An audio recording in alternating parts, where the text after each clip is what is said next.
예, 참 아름다운 찬양입니다. 감사합니다. 예, 끝만 잘 올려도 어,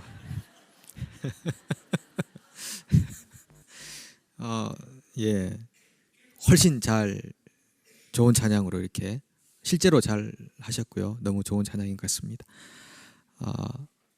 우리가 이 목소리를 가지고 있다는 것, 목소리를 낼 수 있다는 것, 그리고 이 목소리가 합쳐져 가지고 다른 음인데 아름다운 그 하모니를 이룬다는 것, 이거 생각하면요 정말 기가 막힌 하나님의 선물입니다. 예전에 잠깐 나눴지만은 우리 몸을 이렇게 기관들을 다 하나씩 빼서 팔면은 한 100만 불 정도 된다고 그랬는데, 우리는 하나님께 이미 백만장자로 태어난 겁니다. 태어날 때부터. 거기다가 아름다운 소리를 낼 수 있죠. 정말 이건 하나님께 우리가 받아야 되는 그 모든 것 다 받았기 때문에 일단 감사하고 시작하면 되는 겁니다. 그러면 새로운 일이 계속적으로 창조가 되는 거죠. 그래서 우리 옆 사람에게 어쨌든 감사하십시다, 이렇게 한번 우리 서로 인사하실까요? 어쨌든 감사하십시다.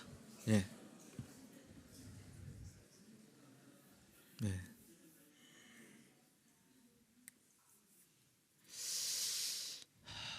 그 감사가 굉장히 영적이란 건 여러분 아시죠? 감사가 영적인 삶입니다. 감사로 제사 드리는 자 얼마나 하나님을 영화롭게 하는 사람이라고 했습니까? 감사는 영적인 겁니다. 그래서 우리의 일상생활 자체가 아주 영적인 삶이 되는 것은요, 우리가 그리스도의 인격을 닮아갈 때 친절하고요, 부드럽고 용납하기를 힘쓰고 사랑하고 따뜻하게 대하고 좋은 마음을 갖고, 이런 것들이 다 영적인 삶인 것입니다. 왜냐하면 예수 그리스도를 닮아가는 삶이기 때문에 그런 거죠. 그래서 잘못하면 한동안 우리 많은 그리스도인들도 혼돈했던 부분들이 영적인 삶, 그러면 뭔가 자꾸 은사 쪽으로만 생각하는데 그렇지 않다는 거죠. 우리의 일상생활, 데일리 라이프, 이런 삶이 다 영적인 삶이다. 주님의 인격을 닮고 주님의 그 귀한 말씀과 인격적으로 동행할 수 있는 삶, 그것이 다 영적인 삶인 거죠. 그래서 오늘 본문에 읽었던 민수기 25장의 내용들도 그런 맥락 속에서 좀 이해할 수 있으면 좋겠습니다. 지지난주에 잠깐 나눴던 것처럼 이 모압 왕 발락이 이제 이스라엘에 대한 소문을 듣고 이제 큰일 났다, 우리도 다른 나라들처럼 망할지 모른다라는 그런 두려움을 가지고 이스라엘을 저주하기를 요청합니다. 그 당시에 그돌강이라고 하는 것은 유브라데 강가에 살던 아주 그 용한 점술가 발람이라는 점술가를 불러가지고 이스라엘을 저주하게 그렇게 부탁을 합니다. 근데 이 발람은 4번씩이나 예언을 하는데도 불구하고 이스라엘을 저주할 수가 없습니다. 저주가 안 먹혀 들어가는 백성이라는 것을 그가 깨닫기 시작하고요, 4번이나 저주를 요청받았으나 저주할 수 없는 그런 민족이라는 것을 알게 되고, 그리고 결국 이 발락과 발람은 아무 소득 없이 헤어진 것으로 24장이 끝이 납니다. 그런데 24장과 25장 사이에 아무런 일도 없었던 것처럼 그런 페어웨이를 하고 사라졌는데, 25장 초반에 가니까 이스라엘이 시딤에 머물러 있더니 모압 여인들과 음행하기를 시작하니라. 이런 엄청난 충격적인 이야기가 이스라엘 내부의 스토리로 전개되는 겁니다. 아니 도대체 저주가 안 먹혀 들어가는 민족인데 어떻게 해서 마치 저주가 먹혀든 것 같은 그런 모습의 일들이 이 하나님의 백성들 속에서 일어나고 있는가?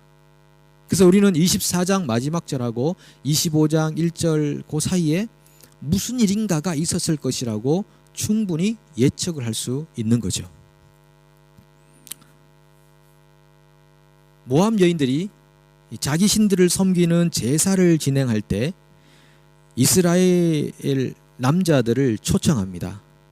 오십시오. 이스라엘 남자들이 초청을 받고 왔습니다. 초청을 받고 와서 모압 여인들과 같이 모압의 신들에게 절을 합니다. 나중에 보면 바알이라고 돼 있죠. 바알 신에게 절을 합니다. 그런데 그렇게 갑작스럽게 왜 바알 신들에게 절을 하느냐? 출애굽기에 보시면은 십계명을 받으면서 가장 먼저 우상 숭배에 대한 하나님의 명령이 있었는데도, 그리고 40년 긴 시간 동안 그런 귀에 딱지가 않도록 그런 훈련을 받았는데도 어떻게 모압 신들에게 절을 하기 시작하느냐? 그들이 우상을 섬기고 절을 했던 이유는 여자를 차지하기 위해서였습니다. 우상 숭배한 후에 모압 여인들과 시간을 보낼 수 있다는 것, 이것이 그들에게 굉장한 메리트로 다가와서 그들은 그 40년간 훈련받았던 훈련을 내팽개쳐버리고 모압 신들을 숭배했습니다. 모압 신들을 숭배하고 싶은 열정과 그런 신들을 향한 사랑이 있어서가 아니고, 그것을 행함으로 말미암아 주어지는 그런 나름대로의 쾌락, 이득이 있었기 때문에 그들은 그런 일을 자행하고 마는 것이죠. 그렇게 했던 이유는 지난주 잠깐 나눴지만은 이 발람이라는 술사가 고도의 노하우를 모압 왕 발락에게 전수해 준 겁니다. 헤어졌다는 말로만 되어 있지만 헤어지면서 그가 발락에게 힌트를 주는 겁니다. 이 민족은 저주해서는 안 되는, 저주가 안 먹혀 들어가는 민족인데 그 민족을 망하게 하는 길이 하나 있습니다. 그거는 뭐냐 하면 내부적으로 부패하게 만드는 겁니다. 어떻게 부패하게 만드느냐? 남자들로 하여금 여인들에게 유혹되게 하라. 그래서 여인들이 섬기고 있는 신들을 섬기게 되면 자연스럽게 이 민족은 망하게 된다. 이런 노하우를 줬습니다. 왜냐하면 이 발람도 막대한 재산 앞에서, 이 발락이 엄청난 재물을 주겠다는 그 약속 앞에서 그냥 유혹되고 현혹되었기 때문에 그는 발락에게 그런 굉장한 노하우를 던져주고 갑니다. 기업이나 어떤 회사나 어떤 단체에서도 이 시니어가 가지고 있는 부분들은 익스피리언스 아닙니까? 경험, 그리고 이 관록이 있어서 한마디 한마디가 굉장히 중요한 말이 되는 겁니다. 크게 많은 일을 안 해도 한마디 던져주는데 그게 회사를 살리거나 단체를 뒤집어 엎는 그런 일들을 할 수 있는 것이 시니어들인데, 이 발람이 이 술사들의 시니어였습니다. 그래서 한마디 내부적으로 부패하게 만들면 그 민족은 망합니다. 이게 하나님이 예언을 하지 말라고 했으니까 그건 안 되고, 외부적인 힘으로서는 안 되고 내부적으로 망해. 그렇게 해서 발락이 자연스럽게 헤어졌습니다. 그 후에 25장 초반에 가서 이스라엘 백성들이 모압 여인들과 음행하기를 시작하니라. 발람의 생각이 적중했습니다. 그렇게 해서 일이 전개되어 가는 거죠. 그리스도인들이, 여러분 크리스찬들의 역사를 봐도 마찬가지인데, 외부의 힘의 어떤 그 압력을 받을 때 크리스찬들은 안 무너집니다. 로마라는 강력한 힘의 총칼의 위협이 왔었어도 그리스도인들은 무너지지 않았습니다. 그런데 기독교가 공인이 되고 더 이상의 압력과 어떤 외부적인 힘으로 다가오는 그런 고통이 사라졌을 때 그들이 내부적으로 부패하기 시작했습니다. 기독교의 부패라는 것은 내부적인 것이 외부의 힘에 의해서 된 것이 아니었다는 것이죠. 지금 이스라엘 민족이 이렇게 서서히 망해가는 그런 그 지름길은 바로 내부적인 부패의 모습이었습니다. 월남과 월맹과의 전쟁 여러분 많이 들으시지 않습니까?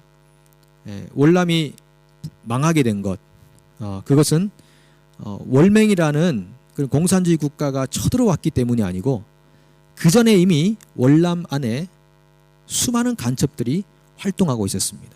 그러니까 쇠뇌가 된 거, 정신적인 유혹을 당한 거죠. 그리고 적화 통일이 되면은 한 자리 주겠다라고 했던 그런 달콤한 유혹들 때문에 이 월남 안에 이미 수많은 공산주의자들이 정치 지도자들로 있었기 때문에 그 힘에 의해서 월남은 그 당시에 월맹보다 훨씬 더 좋은 군사력을 가지고 있었고, 최신 무기들을 미국이 남겨놓고 갔기 때문에 굉장한 무기들을 가지고 있음에도 불구하고 삽시간에 적화 통일이 되고 말았던 것입니다. 외부의 힘이 아니라 내부의 분열과 부패가 민족을 하나 망하게 만들었다는 거죠. 북한이 지금 하고 있는 일도 다 그런 거 아닙니까? 남한의 뭐 간첩들이 수두룩하게 이렇게 돌아다닙니다. 이 중에 한두 분도 혹시 그런 분들이지 않았었나라는 생각이 스쩍 지나갑니다만은 김 집사님, 박 집사님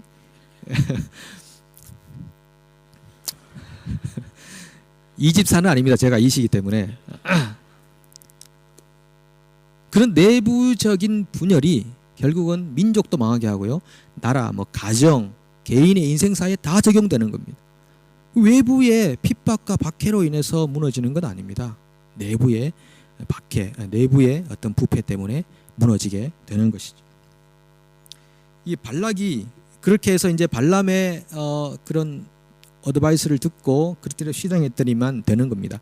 근데 이게 그렇게 발람이 아마 그랬을 거다가 아니고 실제로 그랬습니다. 왜냐하면 계시록 2장 14절에 보면 주님이 그 소아시 7교회에 편지를 주면서 버가모 교회에게 편지를 쓸 때 이렇게 말하죠.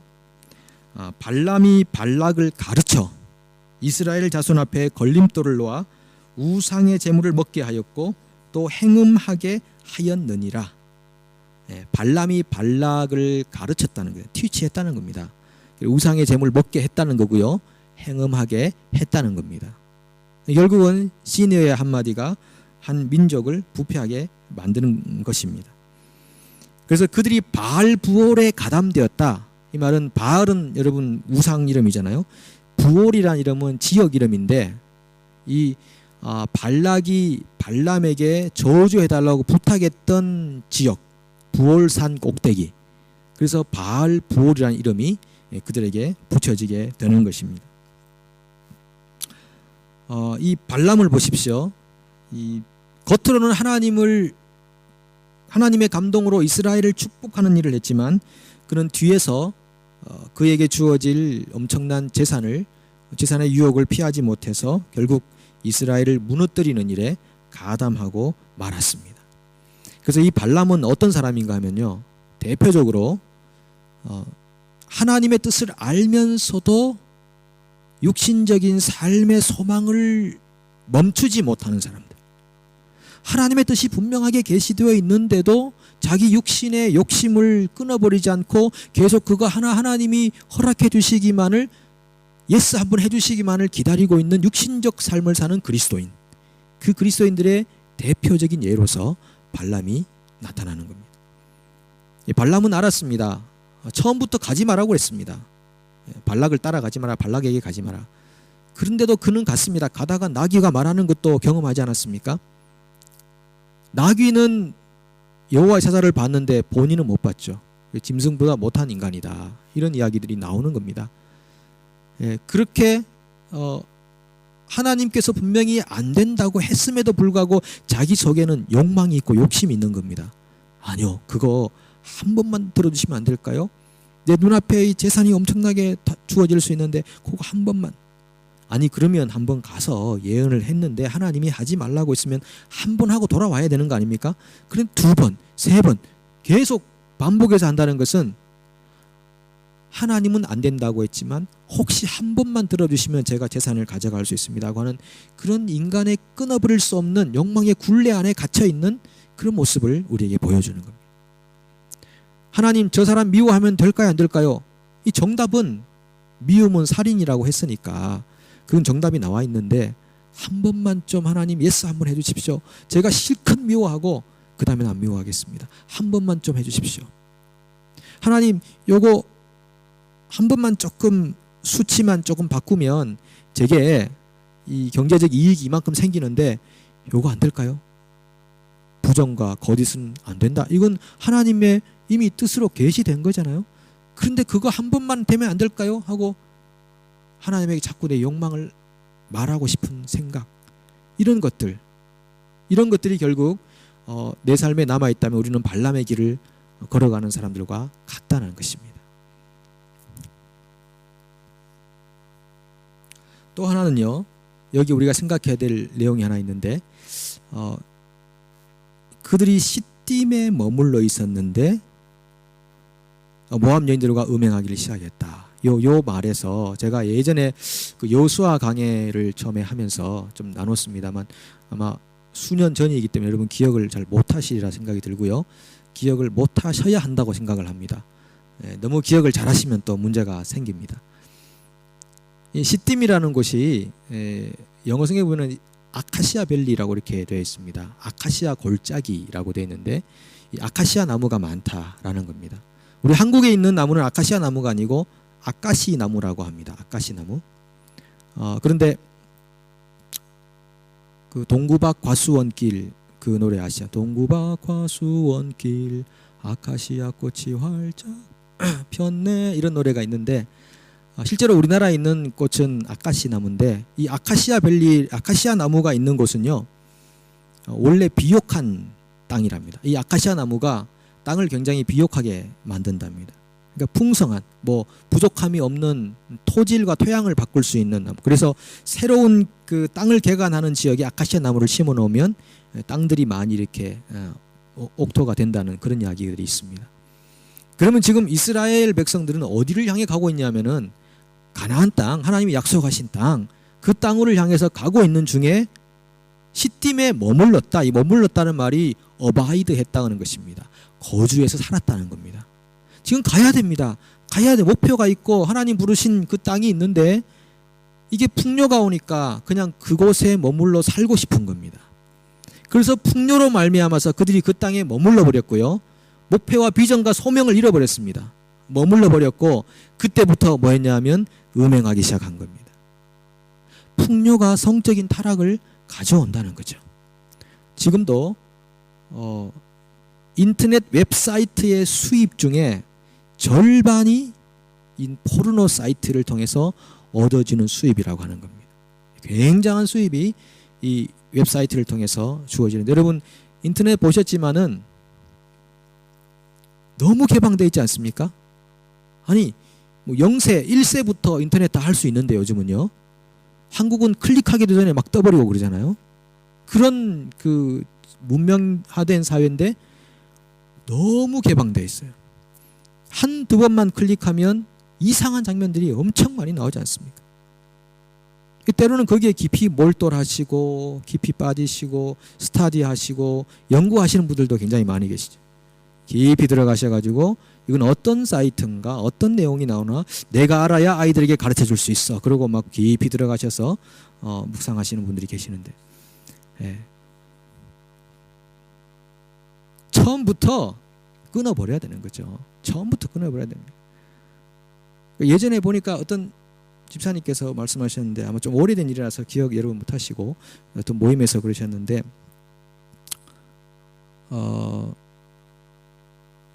우리 대부분 야동 보는 거 아닙니까? 그러시더라고요.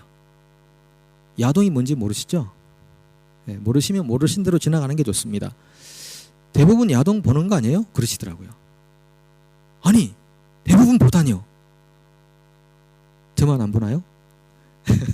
대부분 본다는 말은 사실 합당치 않죠. 그거는 같이 있는 사람들에게 사람들을 이렇게 좀 무시하는 행위죠. 대부분 남자들이 야동을 보다니요. 그렇지 않습니다. 안 보는 분들이 더 많지 않을까요? 물론 세상 사람들은 대부분 다 그럴 것 같고요. 크리스찬들 여기 계신 남자분들 한 40분 된다고 생각한다면 손 한번 들어보십시오. 나는 한 달에 한 번 정도는 그래도 심심할 때 네. 그렇게 솔직한 분이 계시면 안 되겠죠. 이런 풍요함 이제 뭐 답답할 게 없고요. 이 이스라엘 백성들이 광야 생활할 때 먹을 것 없고 이럴 때는요 마실 것 없고 이럴 때는 하늘만 쳐다봤습니다. 하나님 언제 우리에게 양식 주십니까? 우리 정말 좀 배고픈데 먹을 것 주시고 이래서 하늘만 봐라. 가난할 때는 하늘만 보다가요 시딤에 가서 풍요한 속에 사니까 땅만 보게 되는 겁니다. 그러니까 딴 생각을 하게 되는 겁니다. 땅에서 뭔가를 자꾸 얻어보려고 하는 겁니다. 그런 일들이 그 당시만 있는 게 아니고 지금도 그런 것입니다. 지금도 우리 뉴질랜드에서 사는 분들은 얼마나 풍요한 삶을 삽니까? 풍성하죠. 그 냉장고만 가지고 있어도 25%에 들어간다고 하지 않습니까? 세상에서 냉장고만 가지고 있어도. 그리고 은행에 돈이 있다. 그리고 뭐 좀 돈을 만지고 있다. 이거는 8%에. 컴퓨터 가지고 있다. 이건 2%에 속한다고. 여러분, 우리는 세상에서 1% 안에 들어가는 사람들입니다. 그런데 우리는 부족하다 그러고 이건 정말 하나님 앞에 잘못된 삶이죠. 그런 풍요를 우리가 누리고 있다는 것은 굉장한 유혹을 받고 있다는 겁니다. 우리의 시선이 땅으로 갈 수도 있는 가능성이, 잠재성이 굉장히 많다라는 겁니다. 오늘 우리의 삶을 한번 돌아보자는 것입니다. 이스라엘은 시딤에 가서 풍요한 땅에서 그냥 발이 묶이고 말았습니다. 하나님이 처음에 불렀던 그런 하나님 백성으로서의 삶이라는 고귀한 가치를 잃어버렸습니다. 하나님이 오라고 했던 그 분명한 소명의 지점을 잃어버리고 말았습니다. 그리고 그냥 거기서 헤엄치면서 살아가고 있습니다. 이럴 때 우리에게 정신 차리라고 오늘 주님께서 말씀하시는 것입니다. 다시 내가 너희를 불러낸 그 지점까지 가야 한다. 하나님이 우리를 이끌어 가고자 하는 그 지점은 굉장히 높은 지점입니다. 그래서 우리가 계속적으로 주님을 닮아가는 삶을 살아서 그 지점까지 가야 되는데, 혹시 여러분 머물러 있지 않습니까? 이미 세월을 많이 낭비했었습니까? 그러면 다시 옷깃을 여미고 우리를 부르신 부름의 상을 향하여 달려가십시오. 하나님이 우리를 불러내신 이유는 여기에서 허우적거리며 살라고 불러내신 것이 아닙니다.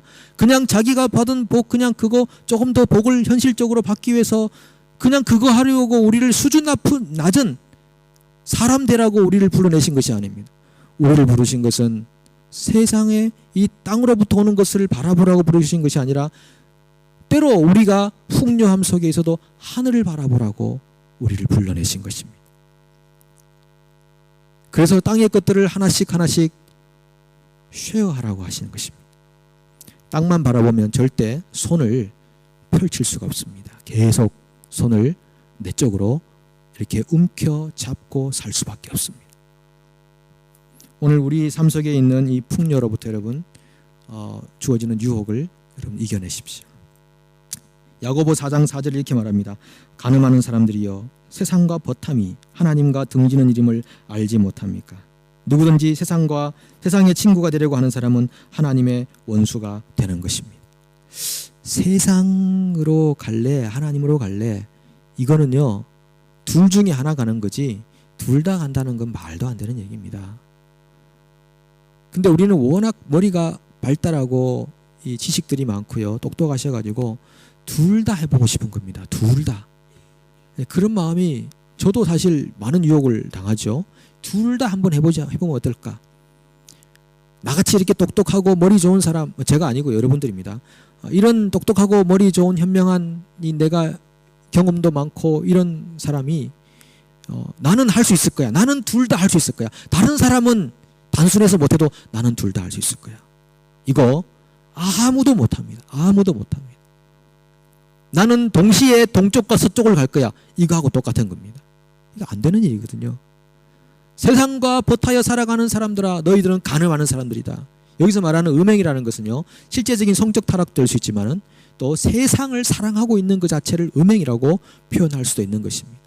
그렇게 살아가는 사람들은 하나님과 원수된 사람들이다. 하나님의 에너미인 겁니다. 하나님의 에너미로서 살아가면서도 나는 하나님과 친하다고 어떻게 말할 수 있냐는 겁니다. 벌써 서쪽으로 가버렸어요. 서쪽 지역에 사시는 분 죄송합니다. 이건 뭐 좋습니다. 동쪽으로 가버렸어요. 이 서쪽으로 가야 되는데.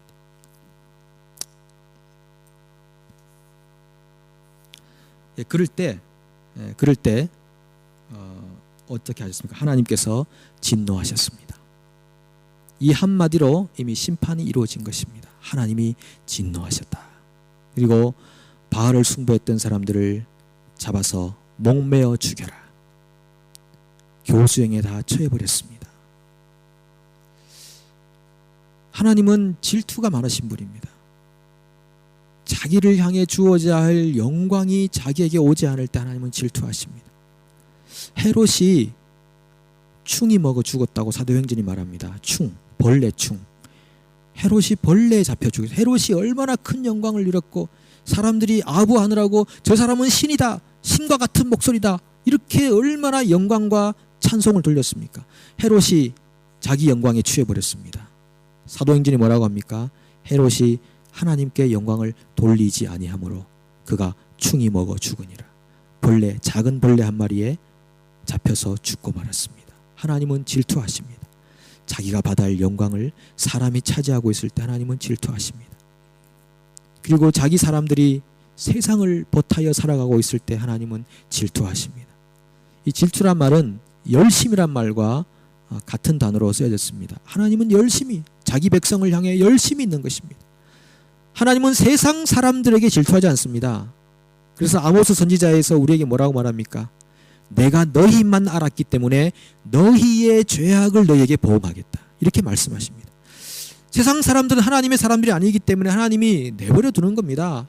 보응도 안 하십니다. 그냥 내버려 두면 자기 갈 길로 가다가 그냥 스스로 낭패의 길로 가는 건데, 하나님은 자기 백성에게 말하길 내가 너희만 알았기 때문에 너희의 죄악을 너희에게 보응하겠다. 하나님은 질투하신다는 겁니다. 자기 백성들의 삶 속에서. 여러분, 남편과 아내가 있는데 남편이 이렇게 저렇게 막 방탕하며 사는데 아내가 가만히 있다. 이거 아내가 잘못하는 거죠? 아내가 이렇게 저렇게 방탕하며 살아가고 있는데 남편이 가만히 있다. 남편이 사랑 없는 거죠. 남편을 향한, 아내를 향한 열정이 없는 겁니다. 열정이. 질투가 없는 거. 질투가 없다는 것은 이미 그 관계는 아무런 관계가 아니라는 거죠. 하나님이 자기 백성을 얼마나 아끼셨으면은 엄청난 질투. 그래서 오늘 죽여버리잖아요. 바알 숭배했던 사람들을 다 죽여버리잖아요. 이 일 때문에 이스라엘 온 회중이 울었다고 그랬습니다. 그런데 그렇게 울고 있고 하나님의 그 진노하심이 사람들에게 들려지기 시작했는데도 그 순간에도 이스라엘 한 남자가 미디안의 한 여자를 데리고 옵니다. 이스라엘 진영으로. 그리고 자기 형제에게로 데려갑니다. 이거 뭡니까? 지금 심각한 상황, 하나님의 진노의 불꽃이 타올랐는데도 그 상황에서도 여자 한 명을 데리고 와요. 여자를 데리고 온다는 것은 성적 타락도 타락인데 그 여자가 섬기는 우상의 신들이 이스라엘 속으로 들어오는 겁니다.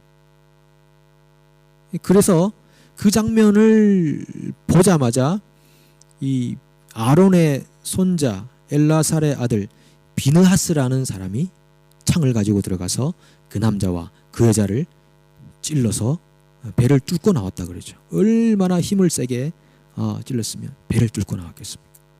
그러자 하나님의 연병이 그쳤다. 연병으로 죽은 자가 24,000명이나 된다. 굉장히 많은 사람이 진노 속에 있는데 진노 중에 이미 또 그런 일이 벌어졌다는 것입니다. 그래서 비느하스가 죽였을 때 하나님의 진노가 그쳤다라는 겁니다. 그런데 그 두 사람 남자와 여자의 이름이 우리 본문석에 13절 이하에 나와 있습니다. 14절에 보시면 시므리라는 사람이 남자고요. 15절에 고스비라는 사람이 여자입니다. 고시하고요 시시라는 두 남자 여자인데 이 사람들은요 이스라엘의 지도자 중에 한 사람, 지도자의 아들, 그리고 고스비도 미디안의 지도자의 여인입니다. 지도자의 자식입니다. 지도자 가정에서 그런 담대한 부패가 벌어지고 있는 겁니다. 왜? 지도자들이 이미 권력이라는 것을 맛보았기 때문에, 권력이 있으면 부패한 것도 그냥 슬쩍 넘어갈 수 있으니까, 힘으로 그냥 포장해버리면 되니까, 그렇게 살아왔으니까, 그렇게 살아온 삶이 있으니까 그것을 벗어나지 못하고 하나님의 진노가 있는데도 불구하고 지도자들의 자식이 그런 일들을 행하고 있다는 겁니다. 그걸 지금 어떤 면에서는 고발을 하고 있는 겁니다. 여러분, 요즘 그리스도인들도 마찬가지고요. 문제는 지도자인 것입니다. 문제는 지도자들이. 지도자들의 부패와 지도자들의 잘못된 삶이 결국 백성들에게 전염되는 것이고 공동체를 파괴시키는 것입니다. 엘리의 자식들이 불량배처럼 살았는데도 엘리는 그냥 놔둬버렸습니다. 그래서 그 가문이 완전히 망해버렸죠. 사무엘의 자식들도, 사무엘은 정말 청렴한 사람이었습니다. 기도하는 사람이었고 기도하기를 주는 죄를 범치 않는다고. 근데 그 아들들을 백성들이 좋아하지 않았습니다. 그 아들들에게도 뭔가 문제가 있었겠죠. 요즘 가만히 보면요, 태어날 때부터 부하게 태어나고 아버지의 그늘 아래 태어나서 살아가는 사람들 굉장히 위험합니다. 왜냐하면 고생도 안 해보고 어려운 것도 몰랐기 때문에 그냥 모든 게 자연스럽게 그냥 흘러 들어오니까 부패하기 쉬운 겁니다. 그냥 좀 잘못해도 아버지가 그냥 덮어져 버리고 아버지의 그늘 속에서 모든 것이 다 해결됐기 때문에 아무 상관없이 그냥 살다 보니까 그 자식이 망하는 길로 가버리는 겁니다. 지금 이 고스비하고 시므리도 마찬가지입니다. 지도자의 자식들인데 이런 일을 이렇게 행하고 있는 것을 보면서 하나님이 그들을 진노하시고 심판하시로 말미암아서 오늘 이 세대를 향한 주님의 마음이 어떤 마음인지를 우리에게 말씀해 주시는 것입니다. 저도 참 자녀 교육은 굉장히 약한 것 같습니다. 매를 대고 좀 강력하게, 그리고 하나님 말씀을 가르치고 이렇게 해야 되는데 제가 생각하면 참 부족한 부모인 것 같습니다.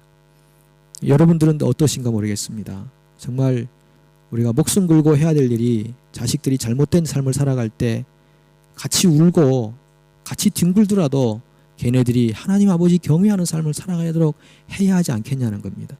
방치하지 말자는 겁니다. 지금 자식이 나이가 몇 살이든 그 사람의 상황이 어떠하든 그 자식의 환경이 어떠하든 간에 우리가 3대까지는 책임지자고 하지 않았습니까?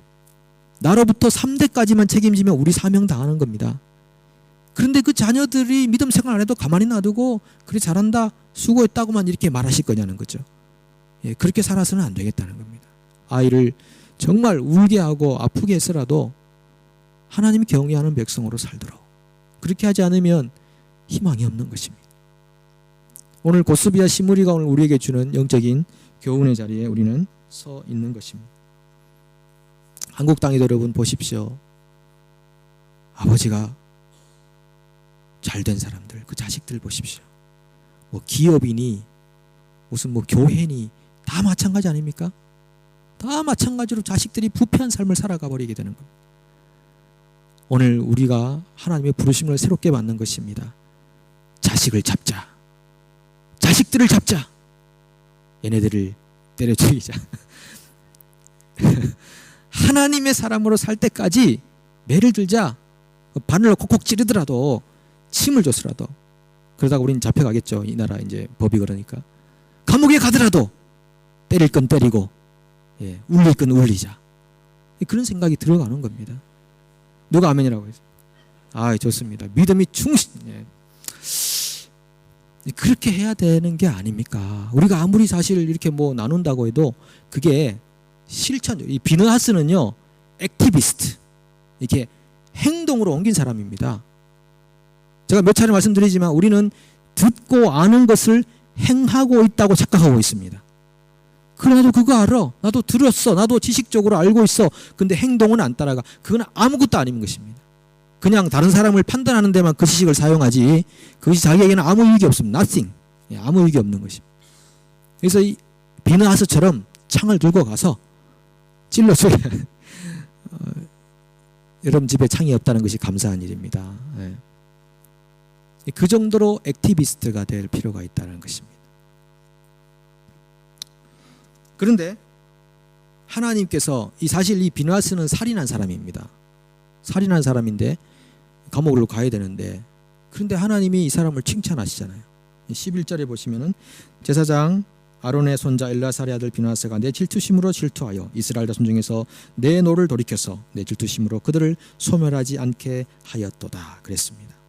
예, 비너하스는 하나님의 질투심을 가졌습니다. 신명기 4장 24절에 내 하나님 여호와는 소멸하는 불이시요 질투하시는 하나님이시니라. 예, 오늘 우리가 질투해야 될 일이 있다면요, 육신적 삶입니다. 육신적 삶. 사도 바울은 자기 몸을 쳐서 복종할 때까지 자기 몸을 쳤다고 그랬습니다. 육신적 삶을 살고자 하는 자기의 육신을 계속 친 것입니다. 쳐가지고 하나님의 질투, 하나님의 관점으로 자기를 바라보는 겁니다. 그래서 하나님이 나 이 모습을 얼마나 싫어하시겠느냐. 그래서 자기를 강타한 거죠. 그런 삶을 살았던 사람이 사도 바울이라는 사람이었습니다. 여러분, 우리 속에 우리의 육신적 삶을 미워하고 질투하는 그 감정이 나쁜 감정이 아닙니다. 우리가 얼마나 선하냐 악하냐를요, 감정만으로 판단하지 마십시오. 감정적으로 내가 미움이 있다, 이 하나님이 기뻐하지 않는 삶에 대한 미움이 있다, 이거는 굉장히 좋은 겁니다. 근데 하나님 미워하지 말라고 했으니까 이 미움의 감정이 나쁘지, 그렇지 않습니다. 감정만으로 평가해서는 안 됩니다. 만약에 감정만으로 평가하면요, 어디로 가느냐 하면은 마음 수련으로 가는 겁니다. 여러분, 마음 수련이라는 말씀 들어보셨습니까? 오클랜드에도 마음 수련회가 있는데, 마음 수련회는요, 포스트 모더니즘의 이 21세기 시대에 딱 어울리는 종교입니다. 왜냐하면 마음에 들어있는 모든 것을 끄집어내세요. 마음을 비우세요. 그리고 마음의 원한과 또 미움과 이런 분노의 감정을 다 쏟아넣으시고 마음을 편안하게 만드세요. 이게 마음 수련입니다. 마음을 수련하면은 건강도 좋아지고 뭐 행복하다고 해서 마음을 수련하라는 거죠. 그거 거짓입니다. 거짓이에요. 하나님은 우리에게 의로운 분노심을 가지라는 것입니다. 질투하라는 것입니다. 미워하라는 것입니다. 죄인을 미워하라는 게 아니라 죄를 미워하라는 것입니다. 이것도 좋고 저것도 좋고 이 상생하고 화평하자는 것이 이 포스트 모더니즘의 시입니다. 모더니즘이라고 하는 것은 근대주의라는 거잖아요. 이 근대주의는 흑백의 논리로 좋은 건 좋고 나쁜 건 이렇게 갔는데, 포스트 모더니즘이라는 것은요, 이 모더니즘을 극복하자고 해서 나온 겁니다. 그래서 좋은 것도 좋고 나쁜 것도 좋고, 너는 안경 쓰고 나는 안 쓰고, 너는 흰머리 그대로 있고 나는 염색했고, 서로 받아들이고 서로가 서로를 이해하자는 것이 이 포스트 모더니즘의 시대의 핵심, 상대주의, 상대성을 인정하자고 하는 그런 논리가 포스트 모더니즘의 시대의 논리입니다. 그래서 종교 화합이 이루어지는 겁니다. 당신의 종교에는 이런 길로 구원을 받고 당신의 종교는 이런 길로 구원을 받고, 근데 우리 서로가 유일신을 버리자, 유일한 구원을 버리자, 우리 서로가 구원의 길을 인정하자, 이 종교다원주의가 나오고 종교 통합이 나오는 것이 이런 시대적인 분위기 때문에 그런 것입니다. 그런데 하나님은 우리에게 분노하라고 하시는 것입니다. 진리가 아닌 것에 대해서, 육신적인 삶의 방식에 대해서 분노하고 진노해라. 질투심을 느껴라. 비나스처럼 행동해라. 그래서 과감하게 끊을 것은 끊어버리고 버릴 것은 버려버려라. 이것이 오늘 하나님께서 우리에게 말씀하시는 자기 백성을 향한 간절한 호소의 말씀이 되는 것입니다. 지금은 가치 중립, 도덕 중립론이다 해서 그냥 중립에 서 있는 것이 최고로 인정을 받는 그런 시대 속에 살고 있지만, 그것은 물에 물 탄 듯 술에 술 탄 듯한 삶이 될 수밖에 없는 것입니다. 그런 분위기 속에 나오는 것이 동성애 결혼 합법화라는 것입니다. 이해가 되는 겁니다. 왜 동성애 결혼 합법화가 이 사람들에게 지지를 받고 인정을 받느냐. 이 모두가 인류 대화평의 시대에 왜 자꾸 사람을 정죄하고 사람을 비판하느냐. 그 사람의 사고와 그 사람의 가치를 존중하자는 입장에서 나오니까 사람들이 모두가, 일반적으로 지성적으로 생각하는 사람들은 생각이 오케이 되는 것입니다. 그래, 왜 그 사람들을 우리가 비판하고 판단하느냐. 그 사람들의 논리를 인정해 주자. 이게 이런 엄청난 인류의 이런 대화합의 물결 속에서 동성결혼이 온 세계를 지금 장악하고 있는 것입니다. 그런 세계 속에 우리가 살고 있는데, 이럴 때 비느하스와 같은 사람들이 되어야 한다는 것입니다. 하나님의 질투심으로 죄를 질투하고 하나님의 진리의 말씀을 선포할 수 있고 그대로 살아갈 수 있는 사람, 오늘 여러분들이 그런 사람들이 되었으면 좋겠습니다. 일본 사람 중에 아라카와라는 60대 여성이 있는데, 건강식품 회사의 세일즈 우먼이었습니다. 매니저로 살았던 사람인데, 이분이 수많은 그 세일즈맨들보다 좋은 성과를 매년 거두었습니다. 그러니까 하루에 600km를 달리고요, 한 달에 2만 km 이상을 달리면서 이 세일즈를 했는데, 한 나이보다 10년 정도 젊어 보인다고 합니다. 그렇게 열심히 살아서. 그래서 누군가가 물어봤답니다. 아니, 어떻게 해서 이런 삶을 이렇게 살아갈 수 있습니까? 했더니만 이분이, 저는 가슴과 사랑으로 팔았습니다. 이게 건강식품을 파는데도 가슴과 사랑을 다해서 팔았다. 그것이 그의 삶을 독특하게 만들었다라는 겁니다. 아니, 육신의 건강식품, 자기의 어떤 재산을 그리고 부를 얻기 위해서라도 그렇게 가슴과 사랑으로 살았는데, 우리가 진리를 가지고 있으면서 예수 그리스도라는 진리를 우리가 알고 있으면서 그냥 흐물흐물 대충 살아간다는 것은, 이건 너무 진주를 돼지 목에다가 걸어놓은 것과 마찬가지 아니겠습니까? 우리 속에 잃어버린 열정이 있습니까? 그 열정을 다시 한번 여러분 회복하시기를 원합니다. 그래서 여러분들도 가슴과 사랑으로 복음을 나타내십시오. 그럴 때 우리 안에 하나님께서 얼마나 큰 기쁨과 은혜와 복을 주시겠습니까? 그 비느하스에게 하나님이 평화의 언약을 세우셨다고 그랬습니다. 대대로 제사장 직분을 너의 가정에서 끊어지지 않게 하겠다. 여러분들에게도 그런 언약이 주어지기를 축복합니다. 그래서 오늘날의 비느하스들이 되시고 하나님께 영광을 돌리시고 하나님 기뻐하심을 삶을 살아가십시오. 기도하겠습니다.